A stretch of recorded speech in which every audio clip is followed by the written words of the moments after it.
Hello বন্ধুরা, তোমরা কেমন আছো? আশা করি সবাই ভালোই আছো। আজকে কাজের প্রেশারটা একটু বেশি, তাই সকালে ভিডিও করতে পারিনি। চলো আজকে রান্নার ভিডিও দেখাই। কি রান্না করছি দেখো। কচুর শাক।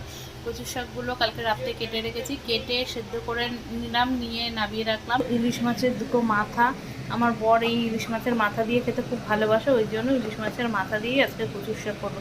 চলো ইলিশ মাছের মাথাগুলো এবার ভেজে নেওয়া যাক। দেখো বন্ধুরা, ইলিশ মাছের মাথা ভাজা হয়ে গেছে কমপ্লিট। এবার আমি তেলের মধ্যে দিয়ে দেবো এই যে কালো জিরা। তারপরে এর মধ্যে একটু মশলা করে রেখেছি। মশলা বলতে কিছুই না, কাঁচা কাঁচা লঙ্কা আর একটুখানি টমেটো পেস্ট। দেখো মশলাটা দিয়ে এবার একটু সাঁতলে নেবো। সাঁতলানোর পর তারপরে এর মধ্যে দিয়ে দেবো কচুর শাকগুলো। কচুর শাকে যেহেতু নুন হলুদ দিয়ে সেদ্ধ করে নিয়েছি, ওই কারণে এর মধ্যে অল্প হলুদ দিয়েছি। দেখো বন্ধুরা, কচুর শাকটা দিয়ে দিয়েছি এর মধ্যে।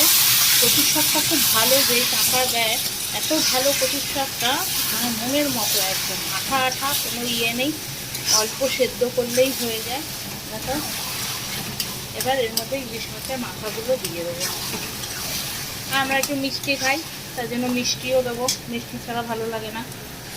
দেখো এর মধ্যে ইলিশ মাছের মাথাগুলো দিয়ে দিলাম, কেন কচুর শাকটার জল একদমই নেই, ওই জন্য মাথাগুলো দিয়ে দিয়েছি। একটুখানি হলে পরেই টানিয়ে নেবো, একটু টানিয়ে নিয়ে নামিয়ে ফেলবো। টাটা বন্ধুরা, তোমরাও বাড়িতে এরকম করে বানিয়ে খেয়ে দেখো কেমন লাগে।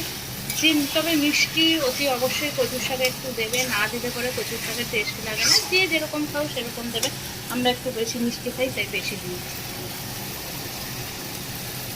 টাটা বন্ধুরা। দেখো বন্ধুরা, আমার কচুর শাক কমপ্লিট হয়ে গেছে, আর জল টানাবো না, পুরো শুকিয়ে গেছে। এবার যেটুকু আছে তেল আছে, আর এটা টানাতে হবে না। টাটা বন্ধুরা, তোমরাও বাড়িতে এরকমভাবে বানিয়ে খেয়ে দেখো কেমন টেস্ট হয়।